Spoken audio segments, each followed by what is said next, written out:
এবার $254 কোটি সম্পদ পাচারে জড়িত ৪২ ব্যক্তি প্রতিষ্ঠানকে শনাক্ত করেছে Bangladesh financial intelligence unit BFIU, যা উদ্ধারে কাজ করবে ৮ বিদেশি প্রতিষ্ঠান। পাচারের অর্থ ফেরানোর অগ্রগতি নিয়ে ব্যাংক নির্বাহীদের সাথে বৈঠক করেন কেন্দ্রীয় ব্যাংক গভর্নর।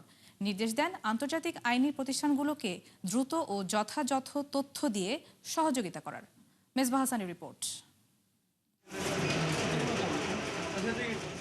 আওয়ামী আমলে ব্যাপক লুটপাটের শিকার দেশের ব্যাংক খাত।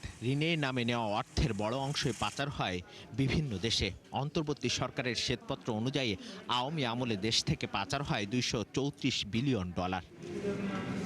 যেসব অর্থ উদ্ধারে জোরালো পদক্ষেপ নেয় কেন্দ্রীয় ব্যাংক, তারই ধারাবাহিকতায় এবার নতুন ৪২ প্রতিষ্ঠানকে শনাক্ত করেছে Bangladesh financial intelligence unit BFIU, যারা ঋণের নামে বিভিন্ন দেশে পাচার করে $254 কোটি সম্পদ। যে তালিকায় নাম রয়েছে SB এক্সিম গ্রুপ, AWR সহ অনেকে। এসব প্রতিষ্ঠানের টাকা ফেরতে দায়িত্ব দেওয়া হয়েছে বিদেশে এসব ৮ প্রতিষ্ঠানকে।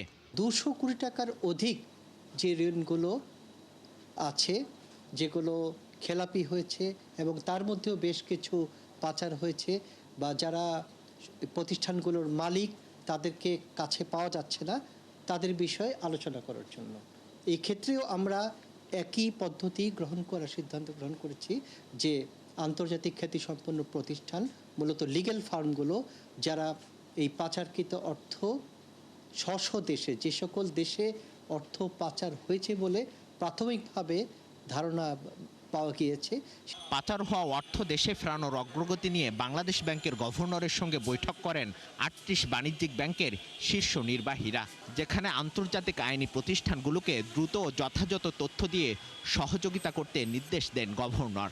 বাংলাদেশ ব্যাংক ফেরত পাবে না, যেসব ব্যাংক থেকে টাকাগুলো গেছে সেই সব ব্যাংকে টাকাটা ফেরত পাবে। তো সব ব্যাংকগুলো উচিত এটাকে আরও পুশ করা, এটাকে আরও এক্সপেরাইট করা, এবং যাদের যে সমস্ত ব্যাংকে ধরেন 100 টাকা আছে, কোনো ব্যাংকে 60 টাকা আছে, সেই ব্যাংকটা will become lead bank, others will become the participating bank.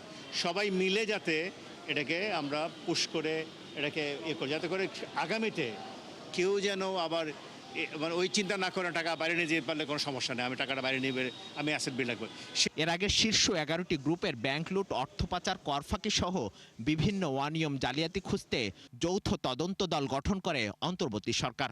জব্দ করা হয় হাসিনা পরিবার সহ আলোচিত 10 গ্রুপের দেশে ও বিদেশে থাকা মোট ৭৬,০০০ কোটি টাকার সম্পদ। মিসবাহ হাসান, ৭১, ঢাকা।